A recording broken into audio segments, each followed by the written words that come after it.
আসসালামু আলাইকুম, সবাইকে শুভেচ্ছা জানাচ্ছি। মাসুম মাহবুব দেখছেন ওপেন দ্য ইউটিউব চ্যানেল এবং মাসুম মাহবুব ফেসবুক পেজ। প্রিয় দর্শক, আন্তর্জাতিক বিশ্বের বেশ কিছু ব্রেকিং খবর আছে আজকের লাইভ সেশনে। আপনারা স্পষ্ট দেখতে এবং শুনতে পাচ্ছেন কিনা আমাকে একটু কমেন্ট করে জানাবেন। জি, আমি দেখতে পাচ্ছি আপনাদের কমেন্ট। চট্টগ্রাম থেকে দেখছেন, আমি কেমন আছি জানতে চেয়েছেন মুক্তার হোসেন। জি ভাই, আলহামদুলিল্লাহ ভালো আছি। চট্টগ্রাম কোতোয়ালি থেকে, ব্রুনাই থেকে, রয়্যাল ব্রুনাই থেকে দেখছেন এক ভাই আমাদের। নরসিংদী থেকে জাহাঙ্গীর আলম, দেলোয়ার হোসেন কুষ্টিয়া থেকে। জি, ডোনাল্ড ট্রাম্প গাঁজা খায় কিনা জিজ্ঞাসা করছেন। খায় বোধহয়, 3 বেলা ঠিক মতোই খায়। বাহরাইন থেকে, ময়মনসিংহ থেকে, নারায়ণগঞ্জ থেকে দেখছেন, পশ্চিমবঙ্গের ডান্ডিনা, ইরাক কুর্দিস্তান আরবিল থেকে দেখছেন। ওকে দর্শক, ফরিদ বগুড়া থেকে দেখছেন, হুমায়ুন কবির রতন ঢাকা থেকে দেখছেন। আজকের কয়েকটা খুব গুরুত্বপূর্ণ খবর। আপনারা আজকের ভিডিওটা যারা দেখবেন, পরবর্তী ভিডিওগুলো আপনাদের জন্য খুব সহজ হবে বোঝার জন্য। কেন বলছি কথাটা? যে অনেক সময় আমি যে ধারাবাহিক লাইভগুলো করি, একটা খবর পরের খবরের সাথে আমি মিল রাখি না। মিল রাখি না বলতে কি, আজকে যে খবরটা দিয়েছি নেক্সট ভিডিওতে আমি আর সেটা জানাই না, রিপিট করি না। অনেক সময় যারা একটা ভিডিও দেখেন তারা হারিয়ে ফেলেন খের। যুদ্ধের একটা সংবাদের একটা মালার মতো গাঁথনি আছে, শুরুটা থেকে শেষ পর্যন্ত আমরা ধারাবাহিক যাচ্ছি। যারা পুরো ভিডিওগুলো দেখবেন তারা বুঝবেন, পুরো সিনারিটা বুঝতে পারবেন। যারা গ্যাপ দেবেন তারা হয়তো বা আংশিক বুঝবেন। ধরেন পরিস্থিতিটা কি এখন। ডোনাল্ড ট্রাম্প প্রথমে সে ঘোষণা দিল যে তিনি 48 ঘন্টার মধ্যে ইরানে বড় আকারে প্রতিশোধ নেবে বা অ্যাটাক করবে। ইরান তখন বলল যে তুমি যদি আমাকে অ্যাটাক করো, আমার যেখানে যেখানে অ্যাটাক করবো আমি তোমার সেখানে সেখানে অ্যাটাক করে সেগুলো আমি শেষ করব। ডোনাল্ড ট্রাম্প বোঝার চেষ্টা করলেন যে ইরান কি মুখে বললো না বাস্তবে করবে। তিনি ইসরায়েল এবং আমেরিকা মিলে কয়েকটা ক্ষুদ্র পরিসরে অ্যাটাক চালালো। ইরান তার জবাবে ক্ষুদ্র পরিসরে না, একটু বৃহৎ আকারে আবার অ্যাটাক চালালো। আমেরিকা বুঝলো যে না, ইরান যেটা বলছে সেটা করবে। তখন তিনি কি করলেন, তার কিছু মিত্রদের মাধ্যমে ইরানের কাছে বার্তা পাঠালেন তিনি 5 দিনের জন্য একটা বিরতি চান। ইরান বলল যে না, আমেরিকা যদি আক্রমণ না করে আমেরিকাকে সে আক্রমণ করবে না, কিন্তু নেতাকাকুকে ছাড়বে না। ওইখানে আক্রমণ চলবে, ওইখানে কোনো দিনক্ষণ কিছু নেই, এটা অব্যাহত চলবে যতক্ষণ তাদের টিকে আছে। এরপর দেখা গেল যে ডোনাল্ড ট্রাম্প একটু আলোচনার বাইরে গেলেন, চলে এলেন নেতাকাকু। 5 দিন শেষ, আজকে শুক্রবার তার টাইমলাইন শেষ হয়ে গেল। কি হবে আজকে? আজকে আবার ডোনাল্ড ট্রাম্প নতুন করে তিনি একটা টুইট করলেন। এক প্রকার পুরো ইউটার্ন নিলেন ডোনাল্ড ট্রাম্প। তিনি বললেন আমি ইরানকে আরো 10 দিন সময় দিতে চাই। 5 দিন শেষের পর আমেরিকার প্রেসিডেন্ট ডোনাল্ড ট্রাম্প বললেন আমি ইরানকে আরো 10 দিন সময় দিতে চাই। তার মানে আমেরিকা ইরানে যে বড় আক্রমণটা করবে হরমুজ প্রণালী খুলে দেওয়ার জন্য, সেই আক্রমণের দিন আরো 10 দিন পেছানো হলো। প্রশ্ন করেন এখন, তাহলে যুদ্ধে উইন পজিশনে কারা আছে?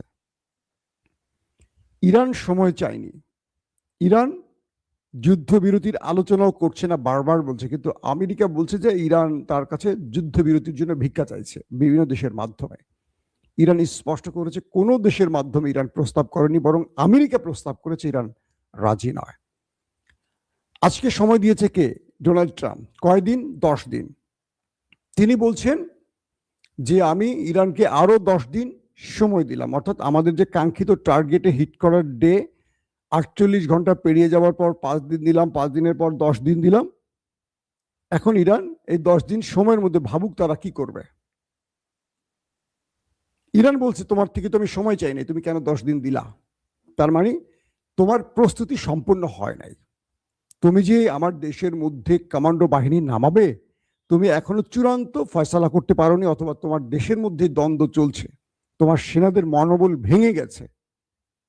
এই জন্য তুমি আরো 10 দিন নিচ্ছ প্রস্তুত নেবার জন্য, বা তোমার বিশ্ব মিত্রদের বোঝাবার জন্য, কারণ তুমি একা এই লড়াইটা করতে ভয় পাচ্ছ। বিষয়টা খুব মানে হাস্যকর না, যে আমেরিকা ইরানকে ভয় পাচ্ছে, কেমন না বিষয়টা?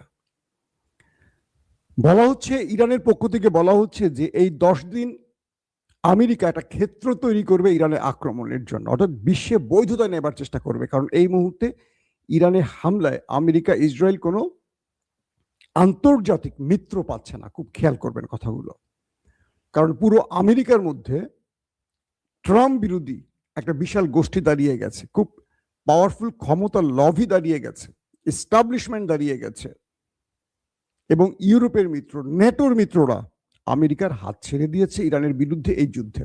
তার মানে পুরো পৃথিবী বলছে এটি আমেরিকার যুদ্ধ নয়, এটি ইসরায়েলের। আমেরিকা এখানে ভাড়া খাটতে আসছে নেতানিয়াহুর জন্য। এখন ট্রাম্প তার কোনো মিত্রকে পাচ্ছে না বলেই ট্রাম্প দেখছে যে একদিকে তার সামরিক ক্ষতি হচ্ছে, একদিকে তার আর্থিক ক্ষতি হচ্ছে।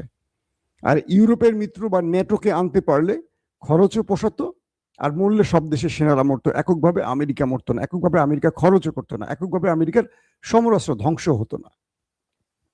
এখন আমেরিকা যে খেলাটা খেলছে সেটি হলো এই 10 দিনের মধ্যে ইরানের বিরুদ্ধে একটি বৈধ আক্রমণের প্রেক্ষাপট তৈরি করা। সেটা কি?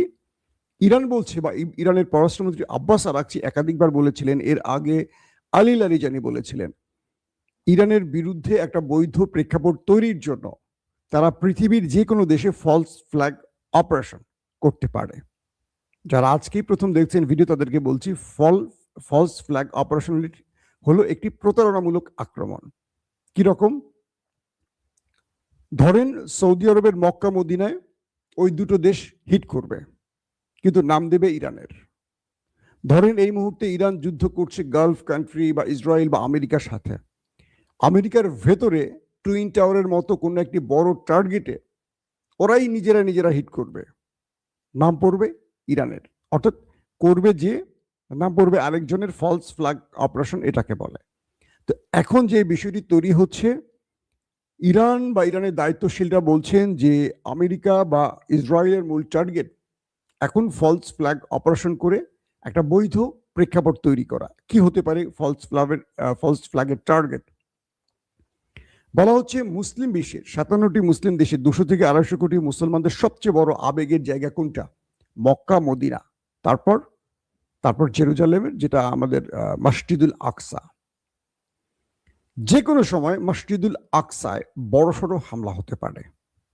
এটি নেতা কাকুর অনেক দিনের শখ, কারণ তারা এটাকে ভেঙে থার্ড টেম্পল বানাবেন। কোনো একটি মিসাইল দিয়ে, শক্তিশালী মিসাইল দিয়ে এটাকে হিট করে পুরোটা গুড়িয়ে দেবে, দিয়ে বলবে এটি ইরান করেছে। আর সৌদি আরব সহ বাকি মুসলিম দেশগুলোকে বলবে যে দেখো, ইরান আমাদের পবিত্র জায়গায় আঘাত করেছে, সবাই সম্মিলিত প্রস্তুতি নাও। বাংলাদেশ, পাকিস্তান, মালয়েশিয়া, ইন্দোনেশিয়া সব রেডি হও, মিশর, কাতার, কুয়েত সব রেডি হও। সবাই রেডি হয়ে একটা যুদ্ধ শুরু হবে। আপনাদের মনে আছে ইরাক যখন কুয়েত দখল করেছিল, আমেরিকা তখন খুব খেলাটা খেলছিল। ইরাককে বলছিল তোমার সাথে আছি, আর আরবকে বলছে তোমার সাথে আছি। যখন সাদ্দাম হোসেন কুয়েত দখল করে ফেলেছিল, তখন আমেরিকা আস্তে করে ইরাকের পাশ থেকে সরে এসে আরবদের বলল যে আমি তোমাদের পাশে থাকবো, তোমাকে দুটো শর্ত মানতে হবে। কি?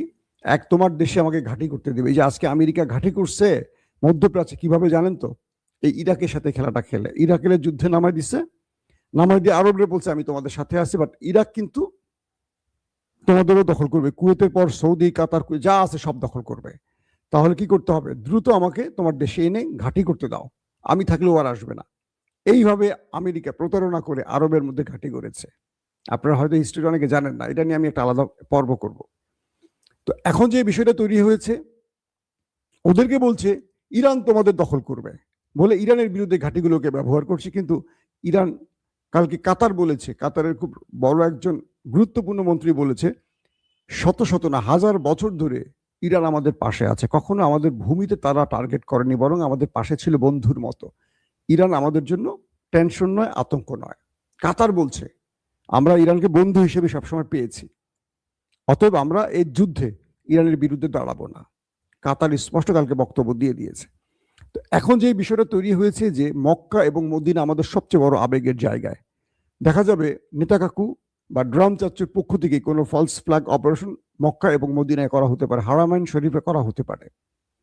করে এটাকে বড় রকম ক্ষতিগ্রস্ত করে ওরা ওদের লাভ নিবে, মুসলমানদের ধর্মালয় নষ্ট করছে। আর ইরানের বিরুদ্ধে প্রচারণা দিয়ে পুরো পৃথিবীর গণমাধ্যমগুলো ইরানের বিরুদ্ধে কথা বলবে, বলে সমস্ত মুসলিম রাষ্ট্রকে ইরানের বিরুদ্ধে নামিয়ে এই যুদ্ধটা মুসলমানদের মধ্যে লাগিয়ে দিয়ে মুসলমানদের শেষ করে দেবে। নাম্বার 1। নাম্বার 2, এটি মসজিদুল আকসার কথা বলেছি। নাম্বার 3, পাকিস্তানে কোনো বড় অ্যাটাক হতে পারে, কারণ পাকিস্তান পারমাণবিক শক্তিধর এবং ইরানের প্রতিবেশী দেশ। পাকিস্তানে অ্যাটাক করে যে কোনো নতুন গল্প তৈরি করবে এবং পাকিস্তানকে যুদ্ধে টেনে আনবে, কারণ পাকিস্তানের ইস্টাবলিশমেন্ট বা প্রধানমন্ত্রী তারা জানেন কি ঘটবে। তাদেরকে বা তাদের জনগণকে বোঝাবে, দেখো ইরান তোমাদের উপর হামলা করে তোমাদের 500 লোক মেরে ফেলছে, কোনো একটা বড় টার্গেটে হিট করে। কিন্তু সেনাবাহিনী আর প্রধানমন্ত্রী তো জানবেন, কারণ তাদের সাথে সৌদি আরব বা আমেরিকার প্রতিনিয়ত কথা হচ্ছে, তারা হবেন এটার গুটি। তো এভাবেই একটা বড় পরিকল্পনা আছে, অথবা মার্কিন যুক্তরাষ্ট্রের গুরুত্বপূর্ণ কোনো টার্গেটে হিট হতে পারে। তো এরকম কোন একটা ফলস ফ্ল্যাগ অপারেশনের পরিকল্পনা এই 10 দিনে বাস্তবায়ন করে ইরানের বিরুদ্ধে আবারও বিশ্বকে এক করে আমেরিকায় যুদ্ধে আসতে পারে, এমন একটি সম্ভাবনার কথা স্বয়ং ইরান নিজে দাবি করছে। আগে করছিলেন আলী লারিজানি, এখন করছেন আব্বাস আরাকচি। দর্শক, তারপরের গুরুত্বপূর্ণ খবরটি কি? মার্কিন যুক্তরাষ্ট্র ইরানে আসবে একটা বিশাল বহর নিয়ে। তাদের কমান্ডো বাহিনী নামবে খার্গ আইল্যান্ড সহ আর গুরুত্বপূর্ণ কয়েকটি টার্গেট, এবং তারা পারমাণবিক প্রকল্পের ভিতরে ঢুকে সেই ইউরেনিয়াম চুরি করার পরিকল্পনা করছেন। টার্গেট কিলিং করতে পারে ইরানের কমান্ডারদের বা লিডারদের। তো ইরান আমেরিকাকে ঠেকাতে এবার একটা চমৎকার পরিকল্পনা গ্রহণ করেছে। তারা 10 লাখ স্বেচ্ছাসেবক নিচ্ছে, অর্থাৎ ইরানিদের মধ্য থেকে 10 লাখ তাগড়া যুবককে ঠিক করছে যারা আমেরিকার কমান্ডো বাহিনীর বিরুদ্ধে কাজ করবে। এদের মধ্যে সুইসাইড স্কোয়াড হতে পারে, এদের মধ্যে মানে 10 লাখ স্পেশাল লোক নিবে যাদেরকে ট্রেনিং দিয়ে তাদেরকে পুরো কমান্ডো বাহিনীর বিরুদ্ধে ব্যবহার করবে। ইরানের মূল ফোর্স তো থাকবেই ব্যাকআপ। তো 10 লাখ স্বেচ্ছাসেবক শুধু কমান্ডো বাহিনীকে থামাবার জন্য রেডি করছে। 10 লাখ, 1-2 না। আমেরিকা সর্বোচ্চ 4000, 5000, 2000 থেকে 5000-এর মতো কমান্ডো আনতে চাচ্ছে, হয়তো ক্রমান্বয়ে বাড়াবে। এদের কাজ হবে, এই 10 লাখের কাজ হবে শুধু আমেরিকা নয়। যদি আরবের বিশ্বাসঘাতকরা আরব আমিরাত সৌদির মতো ঢুকে পড়তে চায় এবং পরবর্তী আরবের মধ্যে এই 10 লাখকে ঢুকিয়ে আরব আমিরাতের হয়তো একটা বিশাল অংশ দখল করার চেষ্টা করবে, কারণ আরব আমিরাত ইরানের প্রতিবেশী একটি দেশ। তো ইরান একটা বিগ ম্যাচ খেলতে যাচ্ছে, একদম ফাইনাল রাউন্ডে ম্যাচ খেলতে যাচ্ছে এখন, যে তারা 10 লাখ স্বেচ্ছাসেবক রেডি করতেছে। ইতিমধ্যে তারা সেই লোক নেয়ার কাজ শুরু করে দিয়েছে। এটা বলতে পারি আমেরিকা, ইসরায়েল বা আরব রাষ্ট্রগুলোর জন্য বিশাল টেনশনের কারণ। এই 10 লাখ লোক পৃথিবী এলোমেলো করে দেওয়ার সক্ষমতা রাখে, মাথায় রাখবেন। শুধু এই 10 লাখ লোক কিন্তু আইআরজিসি সেনাবাহিনী না, এরা বাইরের থেকে ঢুকবে। বাইরে মানে সাধারণ পিপলরা ঢুকবে যুদ্ধক্ষেত্রে। এটা একটা খুব টার্নিং পয়েন্ট হয়ে দাঁড়াতে পারে। আসেন তারপরে, এই পর্যন্ত ইসরায়েলের একজন মন্ত্রী একটা স্টেটমেন্ট দিয়েছেন, আজকে দেখলাম তাদের কয়েকটা গণমাধ্যমে। তিনি বলছেন যে আমাদের সেনারা হতাশ হয়ে পড়েছে, ভেঙে পড়েছে, মনোবল ভেঙে গেছে তাদের। তারা বুঝতেছে না যে এটার গোল কোথায়, এটার অ্যাচিভমেন্ট কোথায়, এটার শেষ কোথায়। তার মানে কি, ইসরায়েলের মন্ত্রীর এই বক্তব্যটি বলে দিচ্ছে যে তাদের ভেতরে একটা বড় হতাশা কাজ করছে। তারা নেতানিয়াহু বা ট্রাম্পের ইচ্ছা পূরণ করতে এসে তারা অনেক বড় ফাঁদে পড়ে গেছে। এখান থেকে তারা কিছু পাচ্ছে না, বরং তারা অনেক বেশি ক্ষতিগ্রস্ত হচ্ছে, অনেক বেশি প্রাণ যাচ্ছে। এটা কিন্তু আন্দাজ করা যায় এই মন্ত্রীর বক্তব্যে। কারণ তাদের সেনারা কেন হতাশ হয়ে পড়েছে, তারা ভেঙে পড়ছে কেন, এটার অনেকগুলো উত্তর আছে। এত উত্তর সোশ্যাল মিডিয়া বলা কঠিন হয়ে যাবে। তারপরের গুরুত্বপূর্ণ খবরটি হলো ইরানের ভেতরে, মানে এই হামলায় এখন পর্যন্ত ইরান তাদের প্রায় 2000 সেনা, নাগরিক সব মিলে হারিয়েছে। শহীদ হয়েছেন প্রায় 2000। লেবাননে হয়েছে 1000-এর কাছাকাছি বা তার একটু বেশি। তো এই পরিসংখ্যানটাও আসছে। এই লড়াইতে লেবানন একটা ভালো মাসুল দিচ্ছে, ইরানের পক্ষে দাঁড়িয়ে তারা লড়াই চালিয়ে যাচ্ছে সাহসিকতার সাথে এবং জীবনও দিচ্ছে। এই একটা ব্যাপার দেখলাম।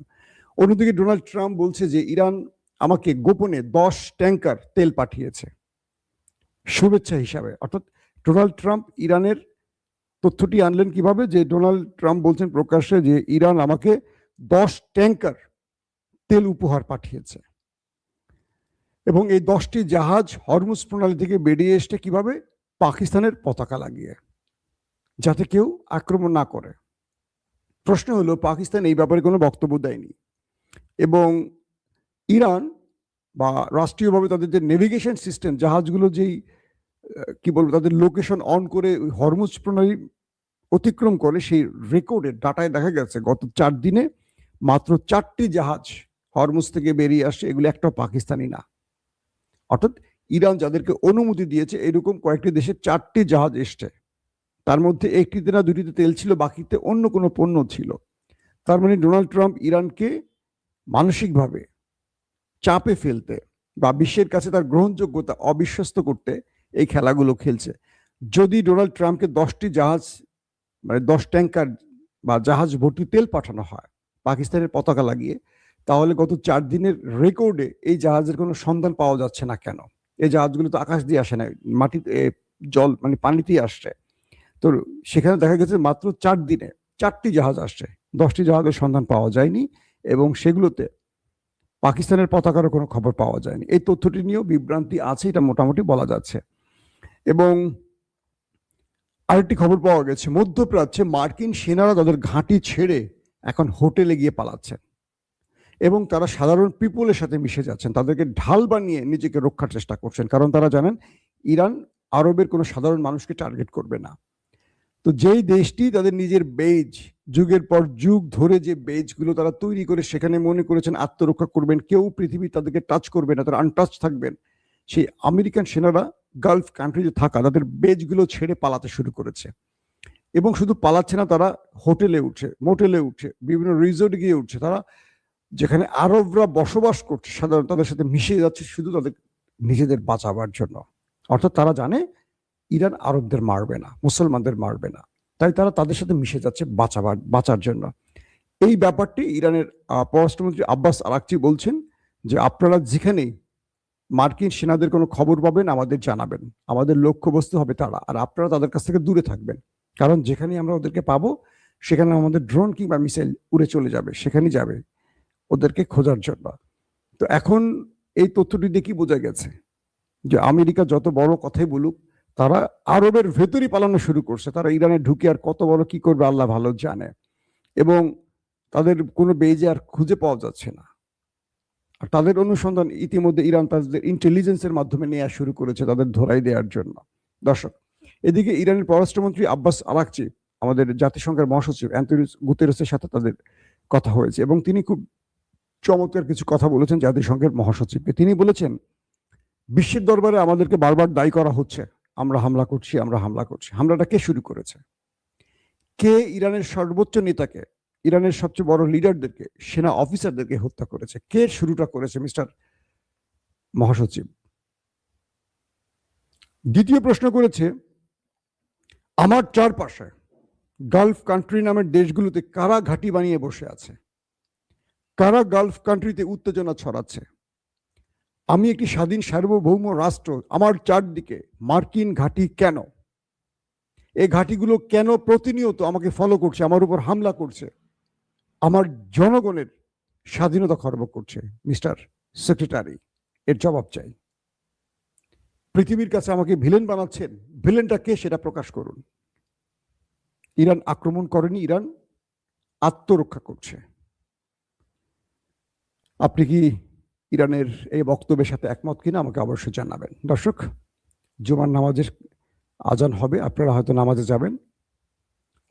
আর লম্বা করতে চাই না, আরো অনেকগুলো খবর ছিল, আমি চাচ্ছি না আর বেশি লম্বা করতে। ইনশাআল্লাহ আজকে আমরা বিকেলে বা সন্ধ্যায় আবারও হাজির হওয়ার চেষ্টা করব, কারণ ট্রাম্প যে 10 দিন সময় দিয়েছে, এই 10 দিনের মধ্যে বড় কিছু ঘটতে পারে। হয় ট্রাম্প এই 10 দিনের মাধ্যমে আলোচনা করে যুদ্ধবিরতি ঘটাতে চাইছেন, কারণ তিনি বুঝতে পারছেন ইরানের সাথে তিনি পেরে উঠবেন না, ইরান তার প্রত্যেকটা পরিকল্পনাকে ভেস্তে দিচ্ছে, আর ট্রাম্প এই মুহূর্তে কারো সহযোগিতা পাচ্ছেন না। 3 নাম্বার, যদি ফলস ফ্ল্যাগ অপারেশন হয়, মুসলিম বিশ্ব যেন এটি বুঝতে পারে, এই ট্র্যাপে যেন পাড়া না দেয়, কারণ শত্রুদের, কারণ একটা বিষয় কি, ইরানের গণমাধ্যম খুবই স্ট্রং, ওরা যে চিন্তাগুলো করে ইরান অগ্রিম সেই চিন্তাগুলো বিশ্বের কাছে তুলে ধরছে, যে কারণে ওরা সফলভাবে অনেক কিছু করতে পারে না। ইরানের গণমাধ্যম দিয়ে ধরেন ওরা ফলস ফ্ল্যাগ অপারেশন করবে, ইরান গত 15 দিন ধরে কথাটা জোরে সোরে বলতেছে, এখন বড় আক্রমণ হলে সবাই বুঝবে এটা ফলস ফ্ল্যাগ অপারেশন। কিন্তু আরবের ফাঁদে পা দেওয়া যাবে না, আরবের মধ্যে কিন্তু বিশ্বাসঘাতক আছে, কে আছে সেটা বলছি না, আছে।